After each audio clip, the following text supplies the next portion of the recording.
Bem-vindos e bem-vindas a mais um Fala Franchising, o podcast da ABF. E olha onde nós estamos hoje, mudamos de casa, estamos na ABF Franchising Expo, a maior feira de franquias do mundo.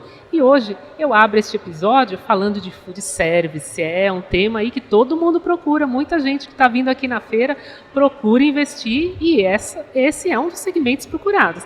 Então eu vou apresentar aqui já os convidados. Aqui do meu lado já está a Simone Galante, CEO da Galúnio Consultoria, que fez uma pesquisa incrível aí do setor e que vai comentar com a gente, não é isso? Bem-vinda, Simone. Obrigada. Prazer estar aqui com vocês nessa feira maravilhosa que comemora a pujança do franchising brasileiro. É isso aí, obrigada. A gente também está com a presença de João Batista, diretor de franquias e expansão no Rei do Mate e coordenador da comissão de food service da ABF. Bem-vindo, João. Alegria minha de estar aqui. Como disse a Simone, uma feira linda dessas e a 30ª edição da feira. Né? Então é maravilhoso. Então mostra que realmente as Deu coisas... certo. Deu certo. Então, e é só ver como está cheio, lotado, não só Acabou de abrir. E de público. Então é incrível. Estando com vocês aqui então para discutir um tema que a gente gosta tanto, melhor ainda. Melhor ainda, né? Maravilha.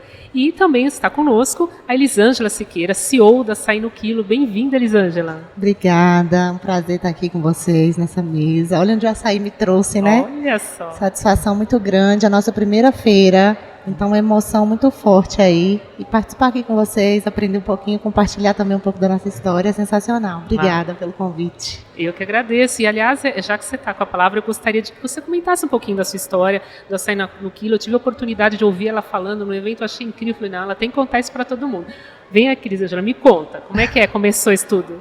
Nossa, a história começou em 2010, quando eu resolvi largar minha profissão para empreender, né?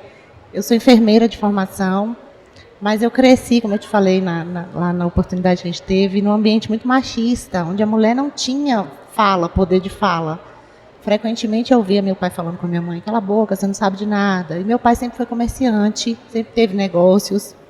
E eu cresci num ambiente assim de comércio, com aquela vontade de ajudar, mas nem sempre a gente podia, nem sempre a gente era ouvido. Então me formei atendendo o pedido da minha mãe, fiz faculdade, pós-graduação, passei no concurso público, mas aquilo gritava aqui dentro, sabe? Eu precisava fazer e atender o meu chamado de verdade, assim.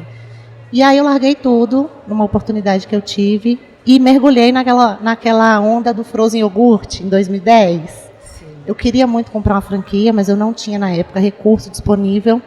E aí eu criei uma marca, criei o meu modelo de negócio, e as pessoas naturalmente começaram a procurar por franquia e perguntar se era uma franquia. E aí eu vi naquilo ali a oportunidade de gerar oportunidade para outras pessoas empreender também. E nesse processo todo, a gente foi modificando nosso negócio, inovando, trazendo, acompanhando o mercado, né? O Frozen Iogurte foi uma febre, mas foi passageira. E aí a gente aprendeu muito. Eu cheguei a ter 5 unidades do Frozen. Depois disso, a gente migrou pro milkshake. E aí a gente também trouxe esse modelo de negócio de milkshake para a Bahia. Foi quando eu vi que tinha um mercado muito aberto na Bahia. O Sudeste já estava cheio de milkshakes e na Bahia não tinham operações desse formato. E foi um sucesso. Eu também comecei a ver naquele modelo que eu desenvolvi uma possibilidade de franquear, mas na época eu não tinha estrutura e não consegui montar uma estrutura de franquias. E aí eu comecei licenciando a marca. Chegamos a ter 32 operações. Pelo destino, que trouxe vários aprendizados, não deu certo, né? Acabou declinando depois de 4 anos a operação. E aí a gente foi migrando para o açaí. Mas tudo que a gente aprendeu, tudo que eu aprendi, que eu aplico hoje no Açaí no Quilo, é fruto dessas experiências aí, desde 2010, empreendendo com sorvete no mercado de gelados. Em 2017, depois de uma depressão, aquela sensação de fracasso muito grande, né, de já ter tentado, eu comecei a me questionar. Será que esse é realmente meu propósito? Será que isso é o que Deus queria para mim? E aí, nesse período de 2 anos, eu desenvolvi um modelo de negócio do Açaí no Quilo, para trazer inovação também para o mercado. Tive o apoio, me restabeleci como mulher, me encontrei, me foquei muito no autoconhecimento, entendi que o meu negócio era muito mais forte do que eu. E aí a gente criou coragem e colocou o modelo do Açaí no Quilo no mercado. Na época, a gente foi o primeiro modelo de self-service na Bahia a primeira rede a franquear esse modelo no Nordeste, ali dentro da região da Bahia. E aí as outras operações do Nordeste eram operações de balcão, né? E aí a gente trouxe isso e criou toda uma movimentação no mercado e deu super certo. Desde então, 2017, 7 de dezembro de 2017, a primeira unidade. E aí... Quantas agora, Hoje, Elisângela? 48 unidades, 46 delas dentro do estado da Bahia, bem regionalizado, porque a gente construiu uma estrutura que a gente se preocupa muito mais em ser uma rede forte, bem estruturada, do que ser necessariamente a maior rede, né? A gente tem muito isso, muito forte na gente. E 2 anos aí de pandemia, mas a gente conseguiu... A gente estava consertando o avião no ar, né? Montar uma operação e logo começar a franquear. Com 1 ano de operação, a gente já começou a franquear. As pessoas procuravam muito pela franquia, eu não queria perder a oportunidade, né? E aí, rapidamente, a gente cresceu. E quando veio a pandemia, eu vi a oportunidade de quê? De parar um pouquinho para consertar o avião no ar, né? A gente parou um pouco a expansão e teve essa oportunidade de estruturar a operação. E hoje a gente se sente aí pronto para crescer, para fomentar aí mais negócio, gerar oportunidade para outras pessoas aí, que é o propósito do franchise, né? Você está pretendendo expandir para outros estados? Uma espiral, assim? Como é que você Por está isso prevendo? que a gente está aqui nessa feira, Na feira, com né? esse propósito mesmo de mostrar o nosso negócio para o mundo. E a gente já montou uma unidade em Brasília e uma primeira unidade em Minas Gerais, né? No meu estado. Então, a perspectiva é fazer esse eixo com os estados conectados ali à Bahia, né? Os vizinhos, inicialmente. Mas todo o Nordeste, a gente já tem uma estruturação que consegue atender. A gente tem um sistema de logística próprio, a gente está bem estruturado aí para atender várias regiões do país. Legal. A gente vai voltar um pouquinho com você para falar de logística, que é importante para falar com o açaí, né? Como é que faz a logística, mas eu queria ouvir um pouquinho do João também. Como é que está estruturado hoje o Rei do Mate? Conta para a gente quantas lojas, onde estão, o plano de expansão. Fala um pouquinho aí, antes da gente entrar na pesquisa, que, gente, tem muito dado, é inacreditável. Vamos lá. Conta aí, João. O Rei do Mate, né? Estamos comemorando 30 anos de franquia. A marca tem 45 anos, ela foi fundada em 78. Né? A primeira unidade franqueada foi em 1992, né? No final de 1992, então nós estamos no período dos 30 anos de franquia. Estamos com 314 lojas, são 191 franqueados para essas 314 lojas, operando são 300 lojas. Bastante. Então, graças a Deus, aí, esse ano fomos agraciados aí com o prêmio de Franqueador do ano, ó. Franqueador do ano, né? Por reconhecimento aí de todo esse trabalho que é feito com todos os nossos stakeholders, né? Acho que quem me conhece o Antônio, a Adriana, o Mário, Timaço. né? Toda a nossa... A gente acredita demais no franchise, porque o franchise é uma coisa incrível. O moto do sistema de franchise é crescer. Só que ninguém cresce sozinho, ninguém faz nada sozinho. A gente precisa ter uma boa equipe, a gente precisa ter bons franqueados e precisa ter bons parceiros. Então, você vai perguntar, o que eu gosto tanto do franchise? Né? O que faz o Rei do Mate ter sucesso? A gente saber trabalhar com essas peças, trabalhar com gente. No final, a gente está falando de business, mas, olha, ela me emocionou com a fala dela. Eu falei que ela Propósito tinha uma história de vida. bonita. Propósito de vida. Propósito de vida. Eu fiquei emocionado de ouvir sua história, sua garra.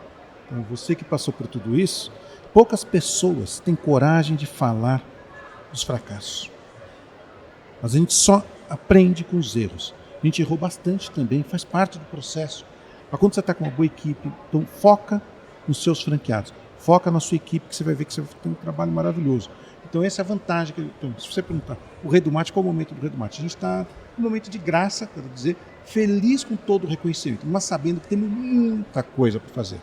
As oportunidades são enormes. Né? Então eu queria antes, aqui, meu agradecimento vem toda a equipe do Rei do Mate, aos nossos franqueados, aos nossos fornecedores e todo mundo envolvido. Então um pouquinho do Rei do Mate é isso. O Rei do Mate é business, mas também é relação humana e juntos a gente vai vencer os obstáculos e os desafios que tem para todo mundo. Com certeza, é isso aí.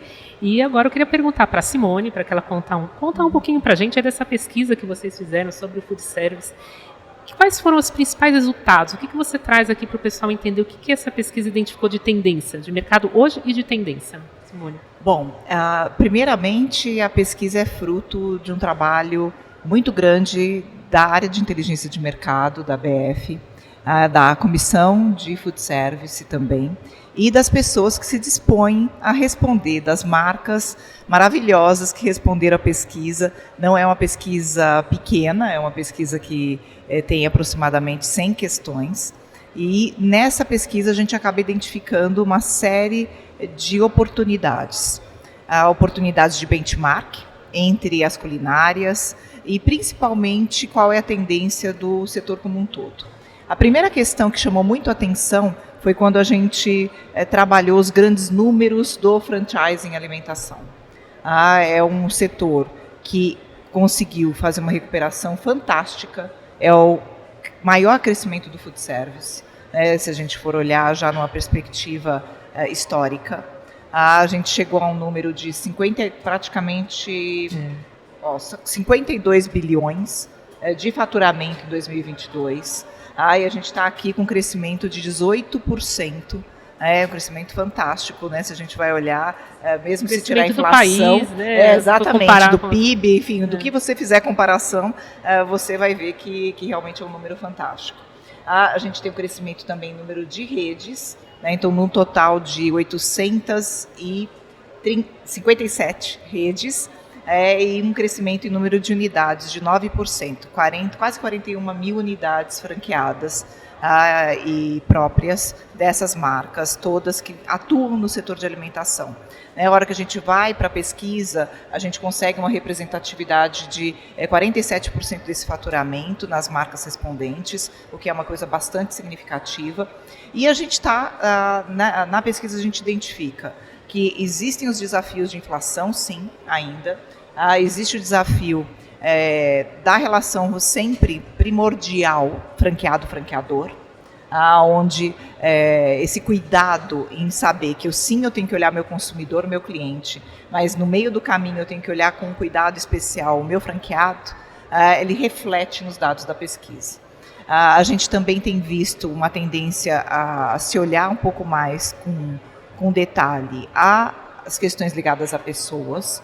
A gente vem, né, a ABF apoiou aí a nossa ida a Chicago, e a gente viu lá o quanto o mercado americano está sofrendo por falta de pessoas qualificadas trabalhando numa área, né, porque food service no final é alimento mais serviço. Tem um alto turnover, o tempo né? todo. A gente está hoje com 23% nessa amostra que respondeu, não é um turnover tão grande assim, até um bom turnover para o setor, mas é um olhar para as pessoas, é um olhar importante. E a gente vê o franqueado, então, pedindo uma atenção especial também, porque dessa vez a gente fez a pesquisa também com os franqueados, né? Então a gente teve 200 franqueados respondendo, e os franqueados pedindo para que os franqueadores olhem e tragam mais opções do marketing digital para trazer de volta, ou procurar trazer, incentivar o tráfego de clientes, e também um olhar para toda a sua cadeia de suprimentos. Então, quando a gente vê esse cuidado que você tem de se permanecer numa determinada região, cuidar muito bem do aspecto de logística, do açaí no quilo, eu que trabalhei 10 anos na área de supply chain, digo, que bom, porque isso é uma responsabilidade do franqueador, garantir que realmente a gente tenha uma competitividade, e que tenha esse resultado na ponta para o franqueado. E muito disso vem desse aspecto de cuidar da expansão de uma forma responsável. Acho que também outra coisa importante, né, Simone, que nós estamos falando, a pesquisa fala dos números de 2022, mas também nós conseguimos fazer uma leitura, né, de 2023, do primeiro trimestre. Podemos dizer que sem dúvida. Então, e o primeiro trimestre tem mostrado um vigor, crescimento maior do que no primeiro trimestre do ano passado. Então, que vocês atribuem isso? Porque a gente tem dados que a gente veio de um período pandêmico, né? Assim, o segmento como outros foi afetado. Agora o pessoal quer ir para a rua, quer comer, quer se dar. Eu acho. Como que vocês veem esses dados? No seminário de food service que nós realizamos no dia 26, foi uma coisa assim que o Daniel da Coca, ele mostrou algumas reflexões. Boa, foi excelente. Foram algumas reflexões. Eu acho que uma que a gente pode destacar, que eu acho que serve de lição para todos nós estamos falando de um ambiente extremamente complexo. E quando a gente fala desse ambiente complexo, nós estamos falando de um consumidor mais complexo, que ele está interagindo com diferentes canais. Então, a forma que vai, né, fazer com que esse mercado, né, tá mais difícil. Então, o que eu quero dizer para você? O crescimento se dá por uma mudança muito séria. Nós não temos mais a mesma realidade de 2019. Então, qualquer comparativo, apesar de a gente falar, estou faturando mais que 2019, só que num cenário completamente diferente. Então, nós estamos com muito mais dificuldade. Quais são as dificuldades do setor? Reter clientes. Porque esse cliente ele tem mais opção. Né? Da mesma maneira que você tem um crescimento, você vê, nós temos um exemplo aqui, mais competitividade, né? Mais competição no mercado, né? Mais concorrentes. Muito. Então, você tem um ambiente muito difícil. Então, você fala, João, então como que está tendo este crescimento, né, o setor como um todo? E eu não diria para você que tá todo mundo saiu acabou a pandemia, voltou. Não, na realidade eles estão consumindo diferentes canais. O que acontece é que a nossa indústria está se preparando, está preparada para atender esse consumidor aonde ele quiser. Aonde ele quiser. Então, um foco no cliente. Então, acho que vem essa questão tecnológica também, que está aproximando cada vez mais o cliente das marcas. Né? Inclusive, você falou da Coca-Cola, ele falou muito interessante a participação dele, que essa questão das experiências cruzadas, né? Que ele falou que é quase que uma obrigação, né?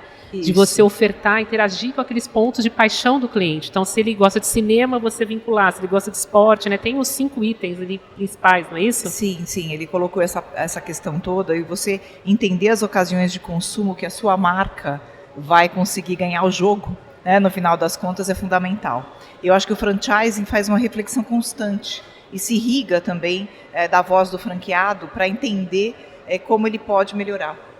Então, esse ecossistema acaba sendo muito positivo. A gente vê um consumidor cada vez mais pressionado também pelo valor, né, para ele entender aonde ele vai colocar o seu tempo e o seu dinheiro. E essas opções de marcas que eu confio acaba ficando muito importante dentro do processo como um todo. Juntando um pouquinho do que vocês dois falaram, assim, e eu percebo uma das suas falas sobre a questão de como alcançar aí, né, o nosso cliente franqueado e o cliente consumidor final. E isso me emociona muito porque as pessoas questionam muito minha formação ainda. Como mulher, a gente é muito questionada o tempo todo, né?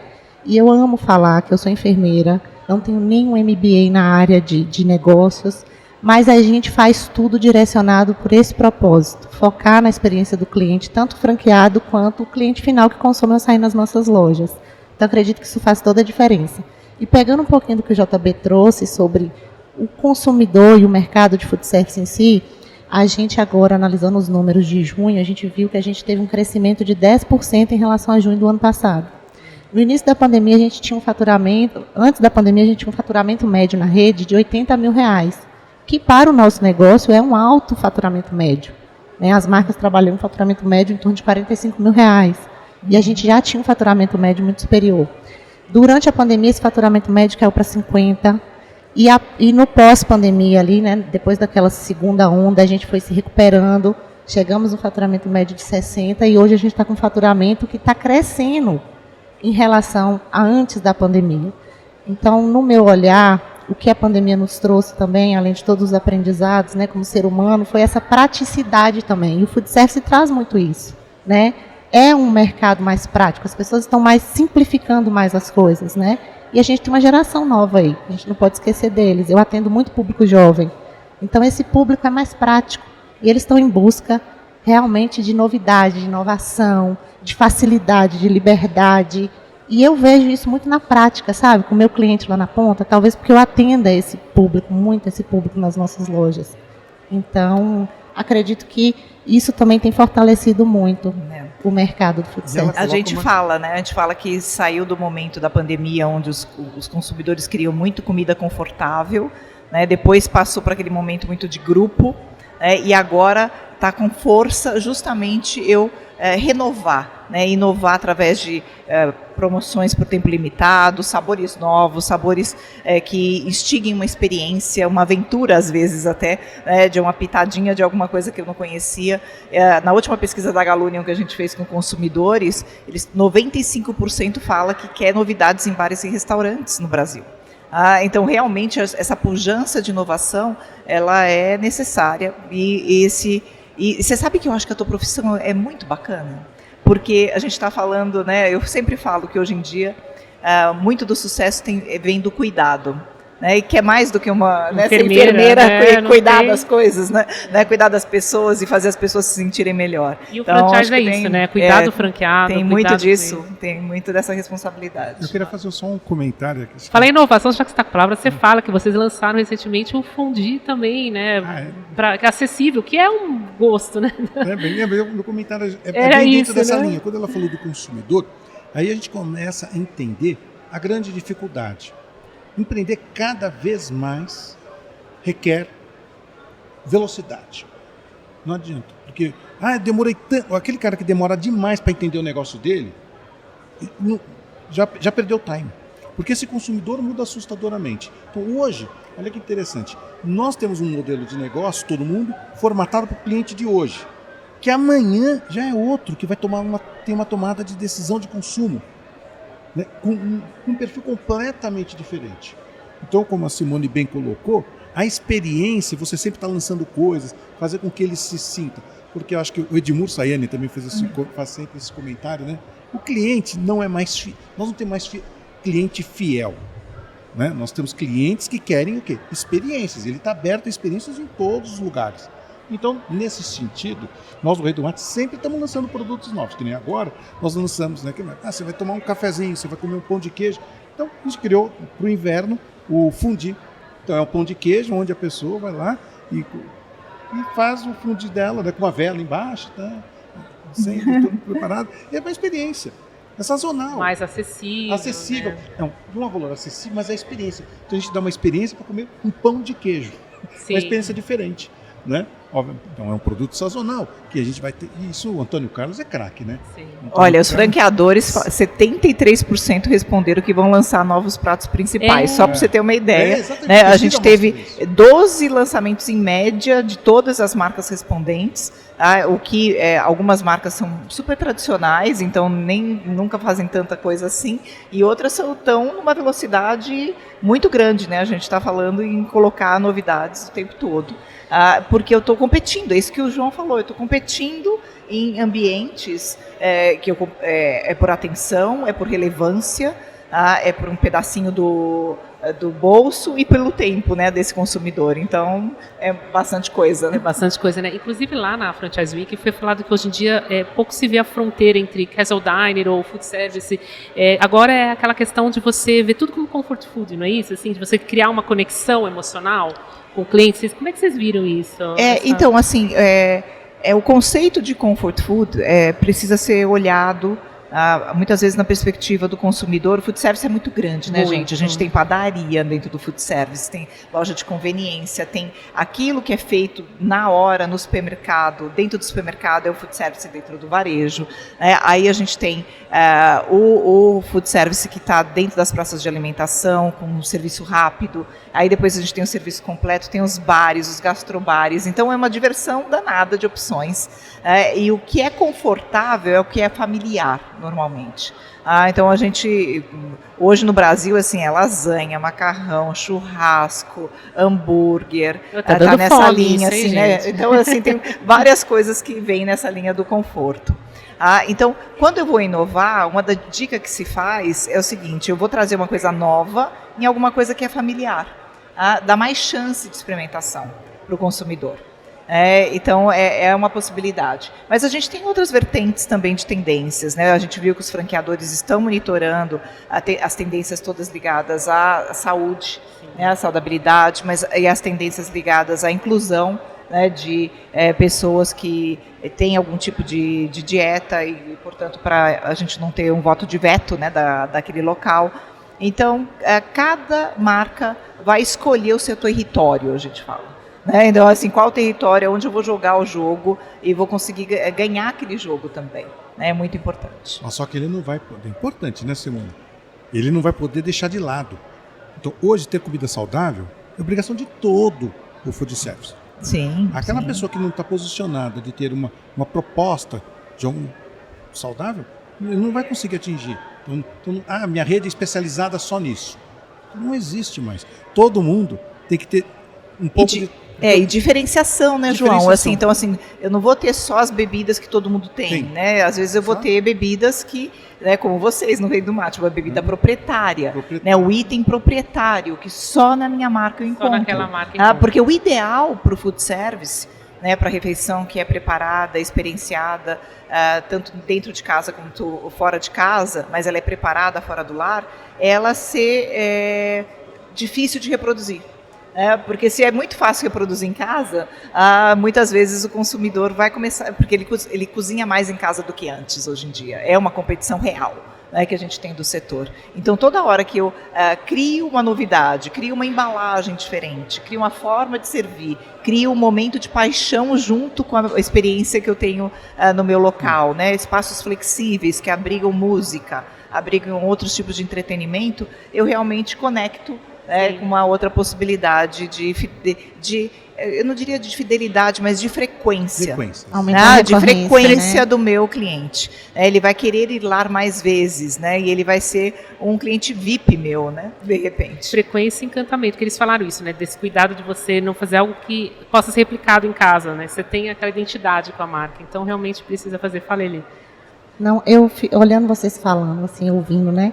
Eu fico assim, encantada, porque eu descubro cada dia mais a minha paixão pelo franchise, porque eu acredito que os franqueadores, eles têm isso muito naturalmente, essa preocupação, esse olhar sobre o negócio, sobre a experiência do cliente.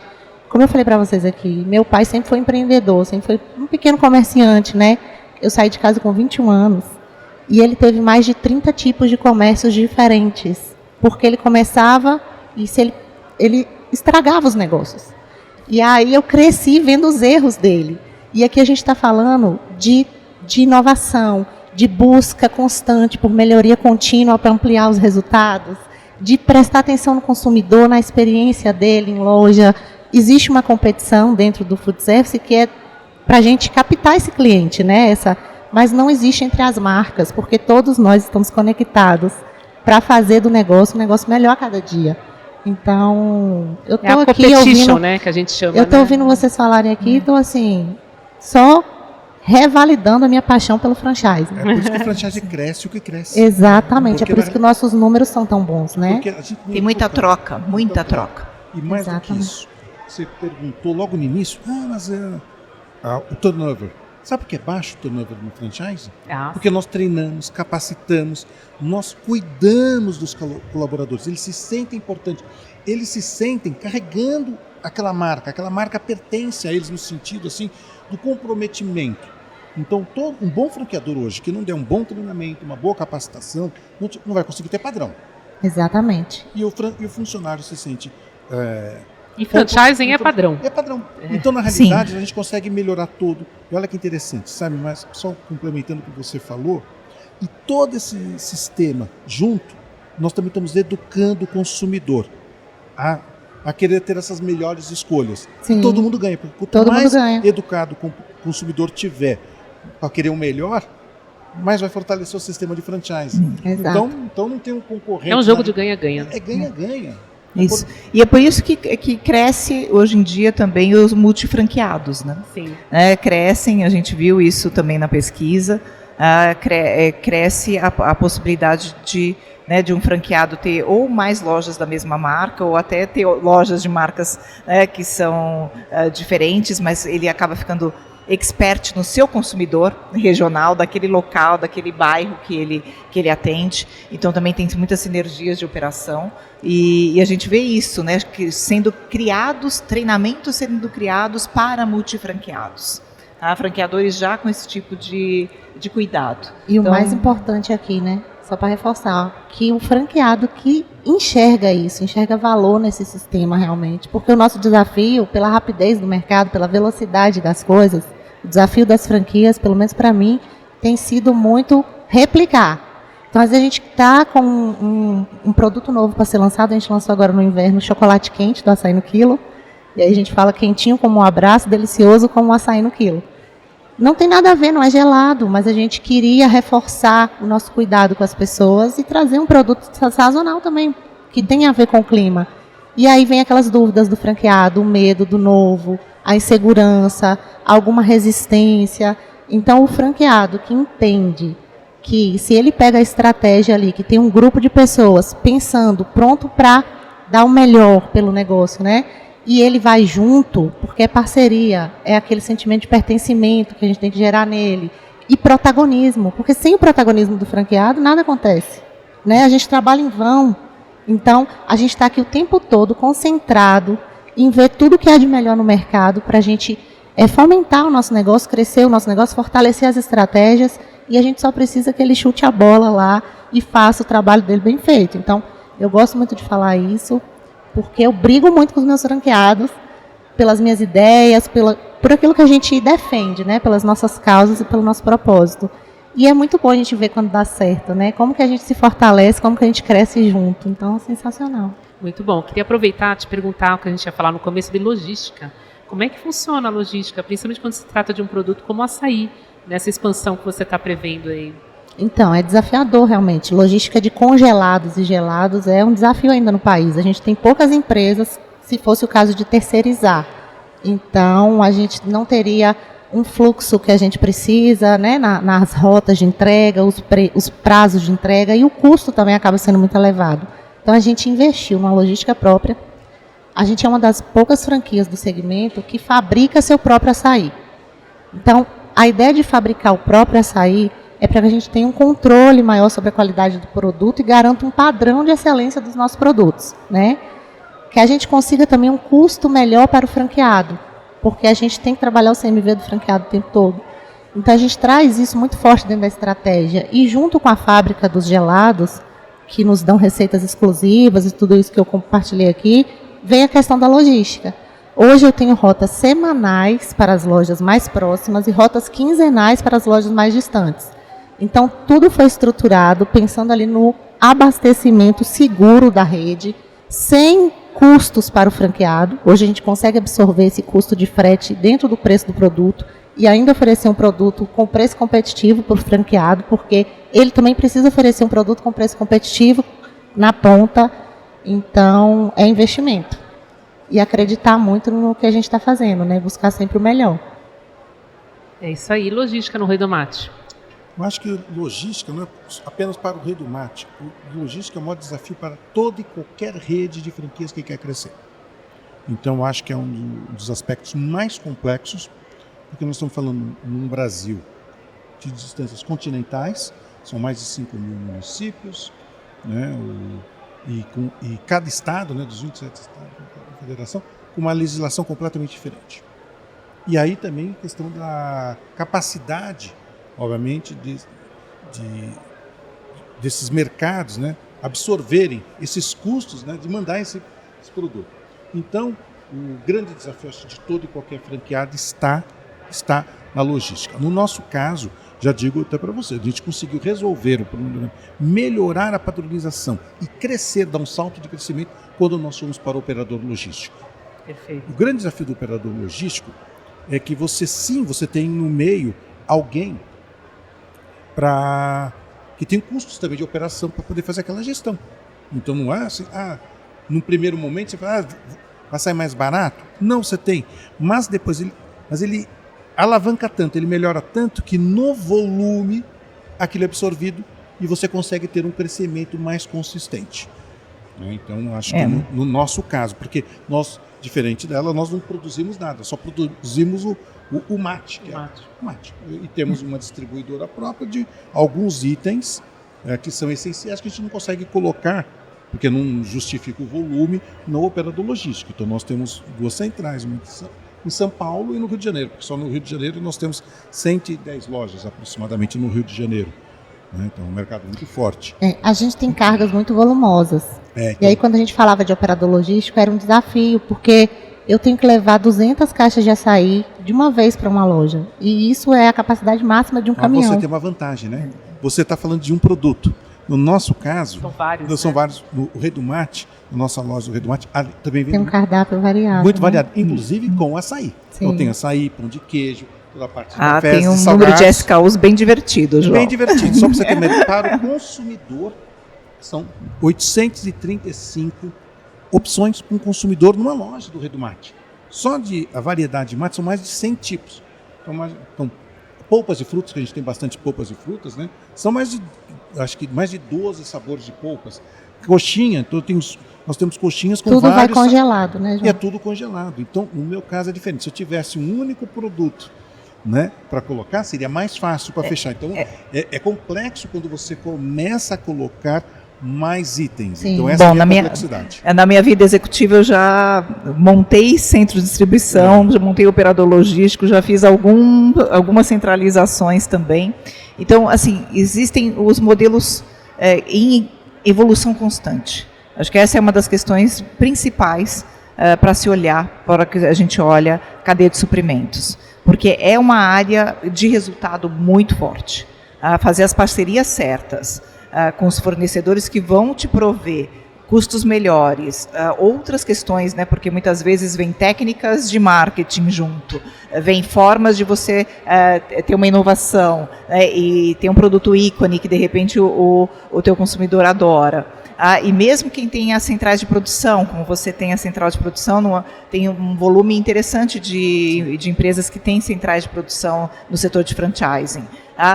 Também garante essa diferenciação, muitas vezes, dentro desse local, né, na central, e isso vai crescendo depois com uma profissionalização, automação dessas fábricas, e cada vez mais trazendo, então, possibilidades, e até, assim, fornecedores que eu diria muito interessante, porque é uma composição entre a possibilidade de ter fornecedores locais, né, fomentar os pequenos negócios, os negócios que estão aí chegando para ajudar o mundo, para dar um impacto positivo no mundo, e ao mesmo tempo possibilidade, às vezes, de acessar uma grande indústria que você só acessa a hora que você tem escala. Né, e consegue, então, comprar muito melhor. Então, é um mix de possibilidades, vamos dizer assim. E são as parcerias que fazem diferença, né?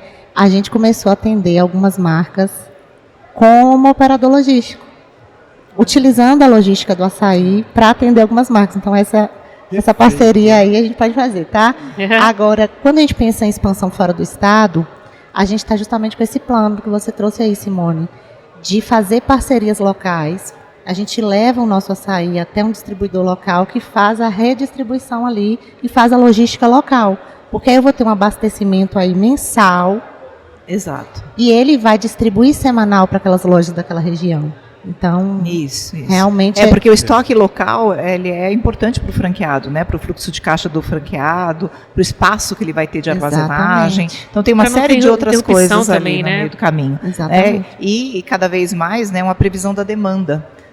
Porque é aquela situação, né? A gente começa a ter cada vez mais tecnologia nos nossos negócios e consegue começar a ajudar com ferramentas também para planejar melhor toda a cadeia de abastecimento. Exatamente. Eu queria só fazer um comentário que é importante, né? Para quem está nos ouvindo com entender. Certeza. Como é apaixonante esse assunto, né? Então, porque quando nós estamos falando do cliente, aquele consumidor, né? Que você tem todo mundo está disputando o mesmo cliente. É o que você fala, você tem um stomach share, né? Ele não vai, né? Chega no Natal, ele vai comprar 10 presentes. Nas épocas disso que ele vai 10 vezes no restaurante, né? Ou vai comer na sua loja. Ele vai comer uma vez só. Da mesma maneira, o dinheiro que ele tem no bolso. Ele tem que fazer uma escolha. Então, quando a gente tem, no caso, para atender, então eu fiquei impressionado com o seu faturamento para você ser monoproduto, é incrível o seu faturamento. Mas na hora que você vai ter duas opções. Eu vou trazer mais clientes, porque se for para o mesmo cliente, ele vai escolher o que ele vai, né? Ele não vai sair mais alguma outra coisa. Então como que eu vou fazer para... E na hora que você começa a colocar mais produtos, começa a vir mais complexidade. Então acho que o grande desafio que nós temos aqui é no que a Simone foi muito feliz. Não existe um único caminho. Existem vários caminhos que precisam ser bem estudados dentro da realidade do seu negócio, né? Então, hoje você precisa, para quem tem muitos SKUs, que é o nosso caso, Precisa administrar isso muito bem. Muito bem. Exatamente. Inclusive, eu anotei que foi falado lá na Franchise Week que da NRA surgiu muitas conversas sobre otimização de menus. Eu queria que você comentasse um pouco sobre isso e acrescentasse também. Falou-se em ofertas por tempo limitado, em explorar ingredientes em alta que estão no TikTok. Enfim, como que você avalia o que você viu lá na NRA, o que você identificou nas pesquisas, que vocês estão vendo na prática condensando esses assuntos? Essa parte de o tempo todo você estar antenado e colocar para o seu consumidor coisas novas, ela é fundamental dentro de grandes redes e de redes, eu diria de todas as redes e até de negócios locais independentes. Porque é aquela história, qual a motivação que eu tenho para ir lá agora? O que eu estou escutando a respeito daquilo? E tem coisas que aparecem mesmo e de repente vem uma onda a respeito daquele item e existe uma resposta, né, para ser feita se eu vou ter aquele item ou não dentro do meu cardápio. E como é que eu vou jogar e brincar então com esse item. Então, essas questões de você olhar os produtos e também experimentar, expor de fato. Né? A gente teve uma palestra lá na NRA, da Data Essential, que falou muito bem que existe uma correlação clara entre conhecer o produto, e a gente às vezes conhece pelo TikTok, por outros lugares, querer experimentar, experimentar e gostar. E nem tudo, né, você gosta de primeira, mas se você tem mais exposição, mais vezes, açaí imagino que seja assim. Tem a cliente de primeira que fala, não sei se eu gosto, aí vai mais uma vez, aí combina com outro, né, com outra calda ou com outro acompanhamento e fala, puxa, eu gostei. Né, então você expôs tantas vezes e gerou uma vontade, né, de repente do jeito que você colocou o produto, as cores, a vibração daquela propaganda ou das pessoas que estavam ali fazendo depoimentos nas mídias sociais, que levam o outro a querer experimentar de novo, e essa exposição acaba gerando essa tendência a virar e o produto entrar. As tendências que a gente monitora lá fora nem sempre são as mesmas aqui no Brasil, então é preciso um olhar para o consumidor brasileiro.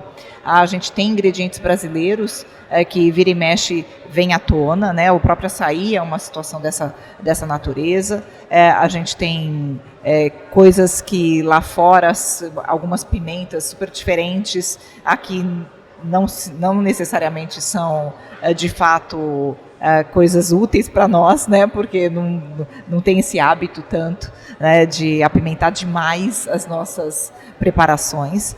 Então, esse cuidado de olhar para a papila do consumidor brasileiro, testar de fato é muito importante. Quando você, dono do negócio, é parecido com o seu público-alvo, às vezes o dono do negócio decide, né, o sabor. Agora, nem sempre isso acontece.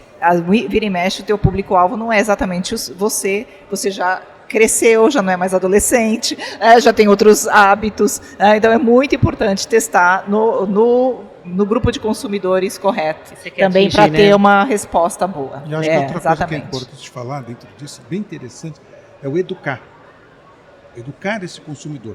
A Simone, acho que o exemplo que ela deu, eu sempre levo em consideração, é que nem tomar cerveja. Acho que nem, eu falei isso lá no seminário, eu falei assim, nem todo mundo, né, na primeira tomada de cerveja achou bom, né? Eu gostaria de fazer um comentário aqui.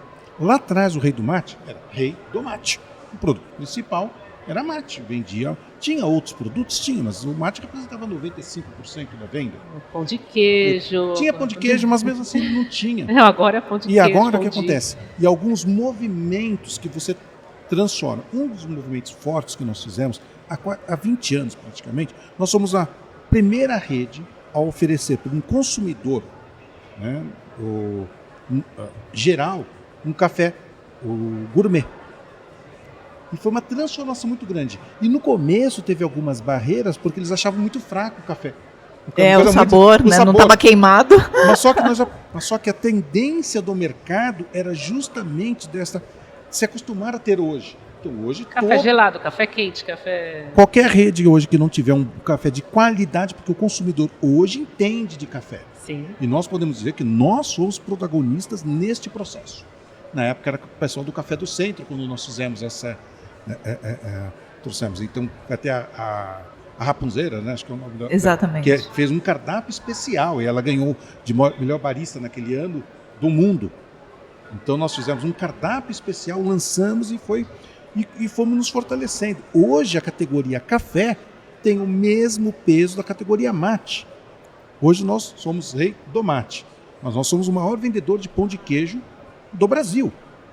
E não temos pão de queijo no nome. Não quero te dizer, a gente vende muito açaí, obviamente, né? Não é um único produto, mas muito açaí, né? Também. E não temos açaí no nome. Então, o que é interessante? Por isso que eu gosto dessa... Mas são posicionamentos diferentes. E outra coisa que eu queria... Ela está certa, quando ela botou o chocolate. Chocolate, ali, tá vendo? Não, mas mais do que já isso. está no caminho. O caminho dela, por quê? Diferente, e ela, onde que ela está? O grande tiro. Não é mais modismo. Você está num produto que está no paladar de todos. Ele já se transformou. Tanto que a gente vai na NRA nos Estados Unidos, o que mais se tem lá é muita empresa, inclusive americana, com açaí.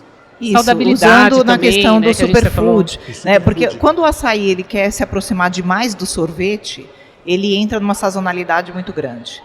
Mas quando o açaí vai para o lado de eu vou substituir uma refeição e você, né, vou te dar mais saúde substituindo essa refeição, adicionando ingredientes que são mais nutritivos, eu saio da sazonalidade. Eu vou consumir ele em todos os momentos do ano. Então, são escolhas muito importantes. Na hora que você vai fazer uma estratégia de menu, como você vai olhar essa estratégia de menu. Como você falou, assim, otimização de menu. A otimização de menu requer a gente entender o que está sendo atrativo de fato para o nosso consumidor. Quem você quer alcançar. E que margem cada produto está deixando no banco. A gente até costuma dizer que é reais por unidade, não é percentual, não é simplesmente o CMV que é importante, mas sim o quanto aquele produto contribui para o benefício realmente do faturamento e da margem líquida que se tem. Então você sempre vai ter uma categoria de produtos estrelas, que são aqueles bacanas, que você vai ter margem, né, e tudo. Você vai ter os outros que vende pra caramba e tem uma margem um pouquinho mais reduzida, mas está bacana, porque está trazendo tráfego de gente, cliente. E aí tem outros que você tem que pensar, entender se eu estou com a precificação correta, eu estou comunicando, né, porque tem gente que faz lançamento fantasma. E quando um franqueado não se engaja, vira e mexe, é lançamento fantasma. O produto está lá, mas ele não está comunicado em nenhum lugar, ou não houve um treinamento do atendente. Então é muito importante todos esses elementos juntos. A comunicação, o produto em si, é um produto que tem uma função, um papel estratégico dentro do teu menu, para trazer ou uma ocasião de consumo nova, ou ele realmente está fazendo um papel de voto de veto, né, de trazer saúde, ou ser um vegano, vegetariano. Então tem vários papéis a serem compostos para você ter um menu poderoso. Legal. Só juntando um pouquinho do que JB trouxe e Simone também, é muito real isso, de educar o consumidor. Muitas vezes o consumidor não sabe o que ele quer. E aí a gente faz toda a diferença quando a gente testa, né? Quando a gente acredita naquele produto. Se você não tivesse testado o café, provavelmente não estaria vendendo tanto café. Então, quando a gente tinha a operação de milkshake, e eu ficava muito no balcão, porque as coisas estavam difíceis, eu me lembro que a gente implementou o açaí no cardápio do milkshake como um produto secundário, né? E a gente vendia açaí na tigela. E aí a gente fazia aqueles combos. Açaí com morango, banana e granola. Açaí com leite condensado, morango e banana. E o tempo todo o cliente chegava no balcão e falava: eu posso tirar o morango e trocar por leite condensado? Eu posso tirar o leite condensado e trocar por banana? Eu posso tirar o kiwi? Eu não gosto de kiwi. Então o cliente não sabe, nem sempre ele sabe o que ele quer. E aí quando veio a ideia do self-service, a gente deu toda a liberdade para ele montar do jeito dele. Ele foi protagonista, né? E aí o açaí se tornou protagonista. Tanto que eu tive algumas operações de milkshake que elas converteram, porque inicialmente eu montei a operação de açaí sozinha. Foi uma loja para pilotar a operação. E ainda tinham algumas lojas de milkshake. Converteu para E aí açaí. A gente foi fazendo a conversão e a gente via a diferença, triplicava o faturamento da loja, da unidade, e acabou que a gente trouxe o açaí para o protagonismo, entendendo o que o cliente queria ali, né, naquele momento. Então, e essa é uma tendência de futuro enorme, tá? A hiperpersonalização. É a capacidade de eu customizar ao extremo. E isso pode ser feito de diversas formas. Quer dizer, um self-service pode gerar isso, né, que nesse caso é uma boa solução. Agora você pode ter nos totens, né, a pessoa ela vai e já faz, já escolhe o que ela quer, até depois, né, o que a gente está vendo aí, que vai vir uma nutrição personalizada, né, pela sua genética, pelo seu metabolismo, você vai poder escolher o que faz melhor para você, né, mas vamos deixar os DNAs da vida ficarem mais baratos, isso, né, e mais coisas por aí virem, mas a hiperpersonalização está chegando sim, gente. Eu As acho pessoas que gostam de escolher. De ter liberdade de escolha, elas gostam né? de escolher. É a liberdade. Mas elas também gostam, né, pelo que a gente andou pesquisando, elas gostam também de você saber reconhecê-la.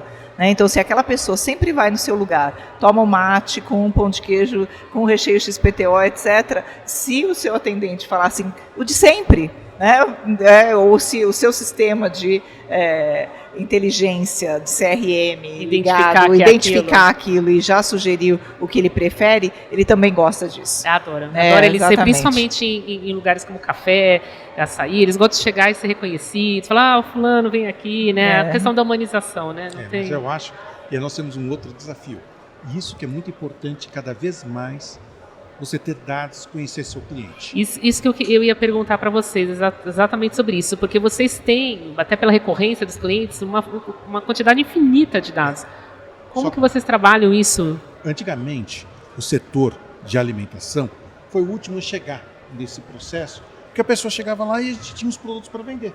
Sim. E hoje a gente começou a querer. Então, com as integrações, né? Então, se você vai ver que a maioria das redes estão lançando seus programas. Nós acabamos de lançar o nosso programa de fidelidade. Quando, na realidade, o objetivo desse programa de fidelidade é conhecer melhor meu cliente, né, para ter maior recorrência. Porque nós sabemos que esse cliente, a fidelidade, ele gosta da marca, ele se identifica, mas ele tem outras opções. Então, como que eu vou trazer esse cliente? Na hora que eu começo a conhecer aquele hábito dele, facilita na hora de oferecer. Da comunicação. Não mais do que isso. Mas se eu sempre chegar para o meu cliente, o de sempre, eu nunca vou dar a oportunidade de melhorar meu ticket médio. Ele conheceu o novo. Nem de eu melhorar meu ticket médio.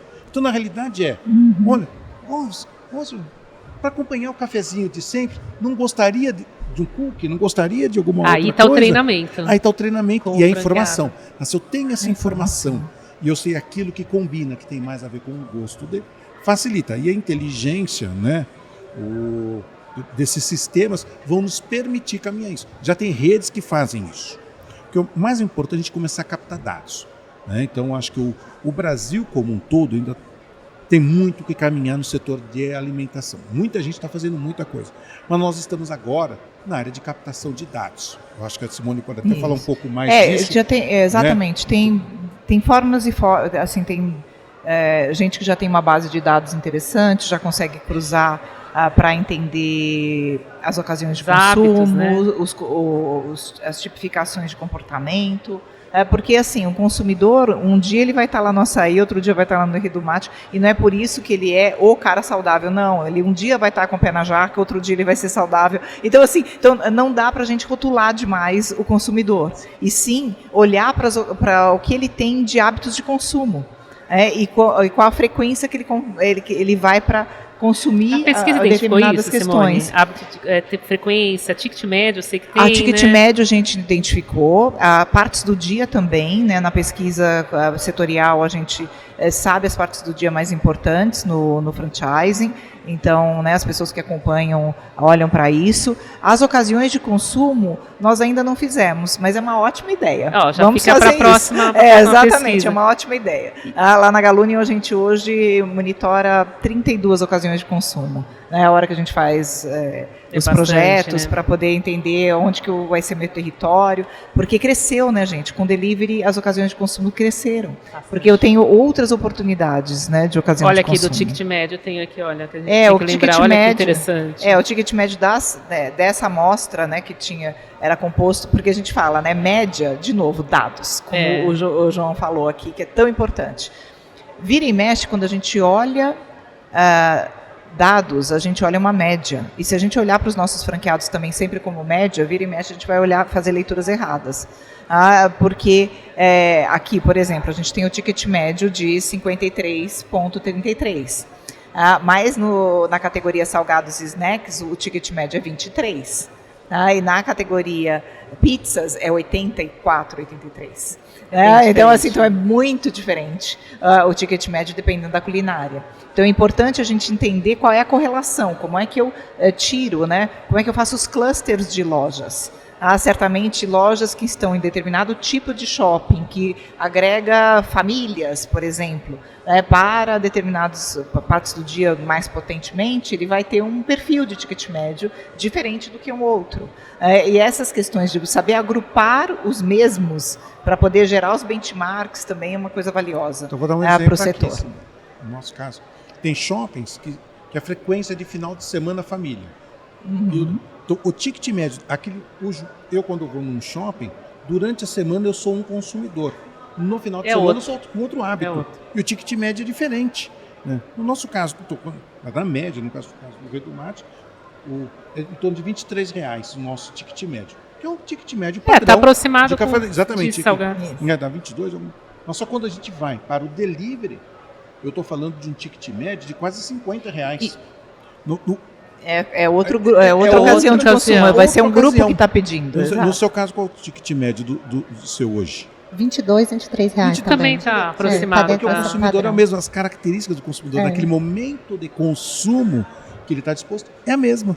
Eu queria aproveitar e perguntar para vocês, que o nosso tempo está quase acabando aqui, exatamente sobre delivery, como que vocês têm trabalhado o delivery, e aí a Simone complementa falando o que a pesquisa trouxe de delivery e cashback, que você estava falando de fidelidade, conhecer o cliente. Como é que vocês estão trabalhando esses programas também? Por favor. Vamos lá. Você quer... Vamos lá, JB, começa aí. Perfeito. No nosso caso, o nosso programa de fidelidade é Meu Rei do Mate, né? O Meu Rei, ele é de cashback, né? Ele é cashback. E aonde que nós estamos trabalhando, obviamente, em cima disso? Eu tenho um perfil de consumo, né, de cada loja, e eu quero trazer, obviamente, um aumento de frequência. E para trazer essa frequência, como ele tem hoje muito mais escolhas, então que ele gaste o dinheiro, né? Então, porque todas as operações, todo mundo faz isso quando já está dentro de um shopping, está dentro de uma empresa, ele já tem uma política de desconto para os funcionários do shopping. Ele já tem uma política de desconto para aqueles clientes mais frequentes. Você já não tem? Então, por que a gente não trazer isso e agregando a isso, conhecendo, tendo controle? Então, na realidade, o que nós estamos falando aqui é passar a ter informação desse cliente, né? Então, é uma troca e ele se beneficia. Ele me dando, obviamente, ele participando do programa de fidelidade, eu consigo conhecê-lo melhor, eu consigo saber a frequência dele melhor, o hábito de consumo, porque ele está integrado com o meu PDV, e eu consigo fazer exatamente o que a Simone falou, oferecer promoções mais direcionadas. Não adianta nada eu fazer uma promoção para um cliente porque ele não está disposto. E hoje, nesse primeiro momento, eu dou para ele a oportunidade de ele usar o dinheiro dele para ele fazer aquilo que ele melhor quer dentro da loja. Você sabe que eu tenho um exemplo super interessante, né? Uma vez eu estava conversando com o pessoal de uma agência que comentou que uma rede resolveu fazer uma promoção e o ticket médio estava por volta desses 50 e poucos. Então fez R$60 a promoção para tentar aumentar o ticket médio e tal, tudo. E deu água, mas assim, deu uma água danada. A hora que eles foram ver, na verdade, o ticket médio de 50 e poucos era um misto entre um monte de gente que o ticket médio era 38 e as famílias que compravam 100 e poucos. Então, aquele de 60 não existia. Aquele consumo. Ele não existia, porque ou ele deveria estar fazendo alguma coisa para justamente esse ticket maior, ou para quem estava ali consumindo um combo menor. Então, tem esse problema você olhar só média. Você acaba no meio e não pegou nenhum dos dois clientes, né? Nenhum dos dois clientes típicos. E é importante só concluir que você falou, a pesquisa da Galunion, né, feita com a ABF, apontou que a marca, 49% tem sistema de fidelidade. Sem dúvida. E eu achei muito interessante, 51% não possui, Simone. Ainda não, porque nem todos conseguiram implantar também de uma maneira adequada. Então tem gente que implantou e desistiu. Tem gente que implantou como se fosse Ou não igual, soube usar, sabe? talvez. Não, mas tem gente que só digitalizou aquele caderninho de 10, sabe aquele carimbinho de 10? Né? Então aí você não está extraindo informação nenhuma. Você está só deixando um pouco mais fácil para o cliente obter esse retorno. Mas a mesma então pesquisa é muito mostrou, importante, Simone, muito importante. Interromper, Simone, mas a mesma pesquisa mostrou que, se não me engano, 72% pretende colocar. Exatamente. Então, 72%, acho que o número é esse, né, Simone? Então, pretende colocar sim, é um número grande. É uma tendência, né? É uma das tendências que existem, porque é uma forma de eu possuir e nutrir a relação com o cliente. Se você tiver outras formas, sejam bem-vindas também. Tem gente que está fazendo relacionamento via WhatsApp, que também é uma outra forma de eu ter um banco de dados e conseguir entender o que o cliente que compra via WhatsApp, né? Então, já falando sobre os sistemas de delivery, né? Qual é o comportamento dele. Então, um outro lado que eu posso irrigar o meu CRM, né? Entender esse comportamento. Hoje o delivery é amplamente usado pelas redes, né? A gente tem uma adesão gigantesca, iFood é a maior plataforma, mas o crescimento dos apps próprios e da multicanalidade é muito interessante. Então, estar onde o cliente, né, quer que eu esteja é cada vez mais verdadeiro. Maravilha. Realmente. E lá na Sai no Quilo, fala um pouco do sistema de fidelidade, cashback, como vocês trabalharam isso, e delivery também. A gente está nesse grupo de quem pretende ter um sistema de fidelização. A gente tentou algumas alternativas, não deram muito certo. E aí a gente agora está pilotando um outro sistema para a gente conseguir reunir esses dados e realmente trabalhar em cima, né, dos nossos clientes ali, aprimorar a relação com eles, estar mais próximo, enfim. E também gerar algum benefício, que é o objetivo da fidelização, né, dos programas aí. Sobre o delivery, a gente é muito fraco no delivery. Sério? Sério, muito. Eu acredito muito. E olha que açaí viaja bem, hein? Tem muita gente que fatura bastante. Então, você sabe que tem um dado interessante de pesquisas aí que as empresas fornecedoras do mercado de sorvete fazem, que fala que as pessoas têm uma certa resistência em pedir sorvete pelo delivery. Sim, né? Muitas das vezes porque sorvete, chega amolecido ou por causa da experiência que em loja é muito melhor, por causa do consumo em loja. Então, quando eles optam por consumir em casa, eles compram no supermercado.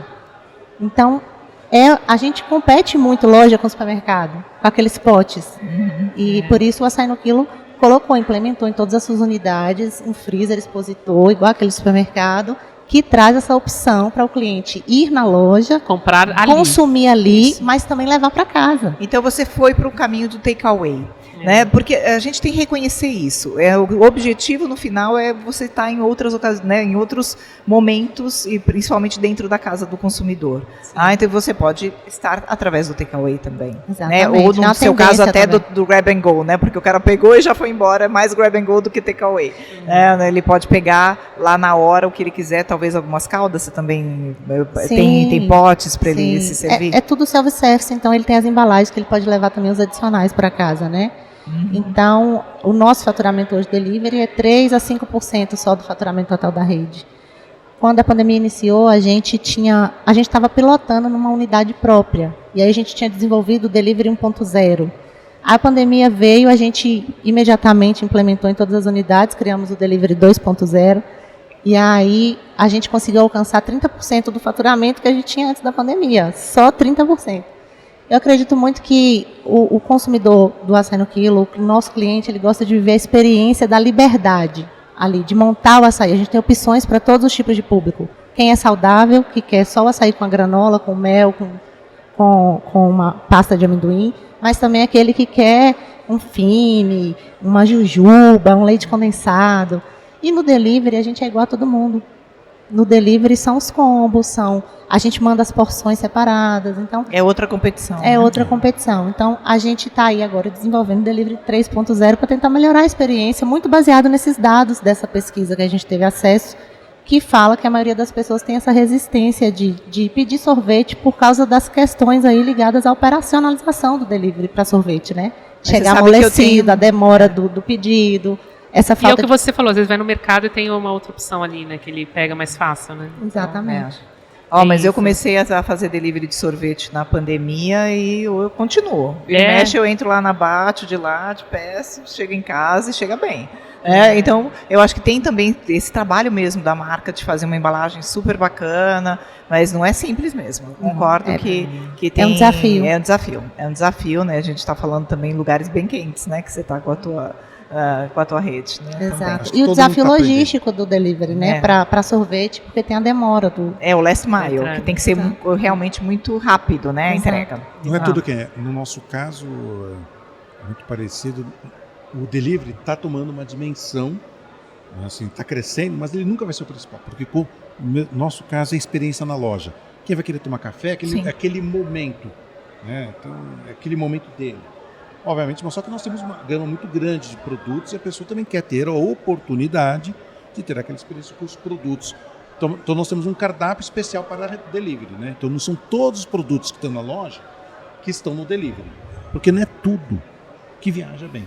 E a gente precisa entregar com a qualidade que ela comentou. Então o delivery, eu vejo, ele está crescendo, né? Ele é representativo, mas não tanto das nossas lojas, das 300 lojas, hoje são 156 que fazem delivery. Mesmo porque eu não deixo... Porque não basta só colocar no delivery. Tem que estar preparado. Ele tem que estar...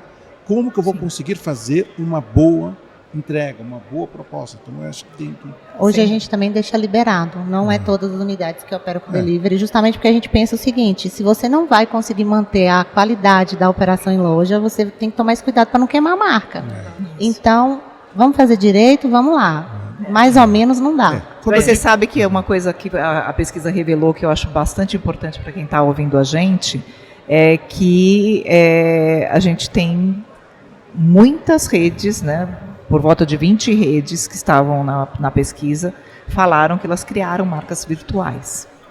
E, em média, 2,7 marcas virtuais. Então, são cardápios diferentes, complementares muitas vezes à cozinha já existente, para capturar uma outra ocasião de consumo e gerar mais faturamento para o seu franqueado e ele jogar no delivery de outra maneira.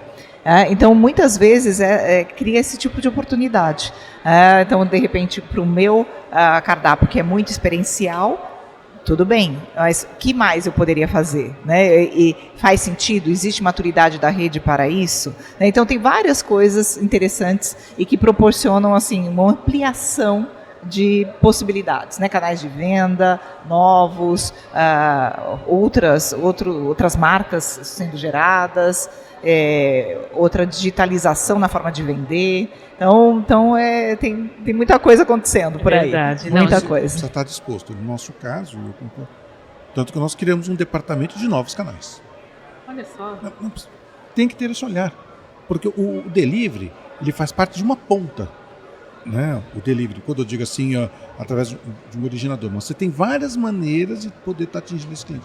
E eu acho que o grande desafio que nós temos hoje é o last mile. Então, quando nós temos que pensar como vai viajar da loja até o cliente. Então, esse é o grande desafio que nós temos. Acho que de todo mundo pensar. Mesmo que chega o cliente que pediu no seu white label. White label, né, para quem está nos ouvindo, é a marca própria. Você chega no site e faz o pedido no site da marca. Então, no white label dele. Você tem que ter meios de pagamento, você tem que ter segurança. Todo o tratamento, né? De LGPD, né? Também, tudo isso é muito tem uma forte. Complexidade, então não é tão fácil se fazer o delivery, seja através de originadores ou próprio. Então você tem que ter todo um cuidado. Então, quando eu te falei, então, assim, do sentido, hoje nós temos 150, eu estou querendo convencer. Meu sonho era que as 300 lojas tivessem delivery, mas elas têm que estar dispostas a fazer da maneira como a gente quer, com as regras, com as políticas, implantar tudo o que é necessário. Eu acho que em respeito ao consumidor e para preservar o negócio. É isso que a Elisângela falou, né? A importância do franqueado atender ao padrão da marca, né? Porque exatamente. Senão... comprar as ideias, né? Realmente. Comprar as ideias. E, bom, a gente, infelizmente, tem tanto assunto, a pesquisa é tão rica, olha, a gente tinha mais de 100 páginas aqui, né? A gente não conseguiu abordar tudo, mas Vamos ter outras oportunidades. Eu quero agradecer muito, muito mesmo a presença de vocês. Eu vou passar a palavra para que cada um faça suas considerações finais brevemente e aproveite nessa mensagem, fale um pouquinho do seu principal desafio hoje que enxerga e as suas principais oportunidades de expansão. E é isso. João, você. Então, vamos lá. Então, eu vou dar 2 mensagens aqui, vou vestir 2 chapéus. O primeiro chapéu, né, como franqueador, né, então, para quem está querendo empreender, o sistema de franchising realmente ele é um canal maravilhoso de expansão de negócio. Ele trabalha muito toda essa questão da profissionalização, da melhora, né, de todo o ecossistema. Todo mundo cresce. Franchise é incrível. Porém, franchise também não é para todo mundo. Você tem que estar disposto, seja o franqueador quanto o franqueado. O franqueado tem que estar disposto a participar de um sistema que tem regras. E até para o bem dele. E o franqueador tem que ter ciência que ele não vai ter empregados. Ele vai ter parceiros que têm direito e obrigação de contribuir para essa melhora contínua do sistema. Então não é para todo mundo. Você está disposto? Então, eu quero ser franqueador, eu estou disposto a ouvir meu franqueado, eu estou disposto a compartilhar as decisões, eu estou disposto a tudo isso. Né? Então, eu acho que o espírito do franqueador ele tem que levar. Franchising, qualquer negócio pode ser franqueado, qualquer negócio. Mas não é todo mundo que pode ser franqueador, nem é todo mundo que pode ser franqueado. Então, acho que essa a primeira coisa, essa mensagem que eu queria. A segunda mensagem que eu queria dar é como coordenador da comissão de food da ABF. Então, para que todo mundo que saiba que tem uma entidade forte, que protege, divulga e ajuda e capacita. Então, a ABF está cheia de cursos para o candidato à franquia, né, para poder entender um pouco mais o sistema, para os empresários, os franqueadores, para poder melhorar, né, a sua operação, o seu conhecimento. E é um ambiente também de troca. Então, né, participar. Então, é valorizarem cada vez mais a importância do associado da ABF, né, que tem inclusive o selo de excelência e todo esse trabalho. Isso que nós estamos fazendo aqui. É franchise íntegro. É um franchise íntegro. Então, eu acho que eu queria, né, e nós temos várias comissões, onde eu tenho o privilégio de coordenar uma das comissões, mas de todos os outros setores, né, tem esse. Você tem de moda, você tem de franqueados, educação transformação digital, então, tem tudo. Então, aqui no sentido mesmo, eu acho que é o privilégio de estar aqui e agradecer. E parabéns, né? Que coisa linda essa feira. Ah, muito bom. Bons negócios. Elisângela? Acredito que, só complementando o que o João trouxe, né? Para quem tem interesse em entrar no mercado de franquia, ser um franqueado, que ele busque afinidade com o propósito da marca que ele quer investir, né? Não é fazer negócio por negócio, franchise negócio não é dinheiro por dinheiro, então é importante unir o seu propósito ao propósito do negócio, ter afinidade com o segmento, com o setor, porque eu acho que não existe receita de bolo, mas isso vai fazer toda a diferença no seu amor pelo negócio, realmente ali, aquilo que você vai se doar ali, né? Não só colocar o dinheiro e achar que é garantia de sucesso, porque não é. A gente é uma parte que garante um percentual de sucesso, mas se o franqueado não fizer a parte dele, nada acontece. Então, essa responsabilidade tem que ser dos dois lados, né? Tanto o franqueador que faz a seleção do seu franqueado, que busca o melhor perfil para operar o negócio, quanto o franqueado também tem essa consciência de pesquisar mesmo, de ter afinidade com o negócio. A gente lá na Sai do Quilo, a gente fala sempre o seguinte, muito além de ser a franquia que mais cresce no Brasil, nós queremos ser a franquia que mais ajuda o Brasil a crescer, fomentando oportunidade, gerando oportunidade de negócio, multiplicando prosperidade, né? Então, a gente trabalha muito por isso. Para mim, é uma honra muito grande estar aqui. Olha, eu vejo coisas incríveis que o açaí faz na minha vida, e uma delas é estar aqui aprendendo com vocês, compartilhando um pouquinho das nossas experiências práticas lá, nossa vivência, né? E para mim foi uma experiência incrível estar aqui com vocês, está sendo uma experiência maravilhosa estar aqui nessa feira, tentando aí multiplicar, crescer o nosso negócio, com toda a nossa essência. E convido todos vocês a visitarem o nosso stand. Nós trouxemos aí um modelo da nossa loja, com os nossos produtos. Então, convido vocês a passarem lá no nosso stand, viver essa experiência que é o Açaí no Quilo.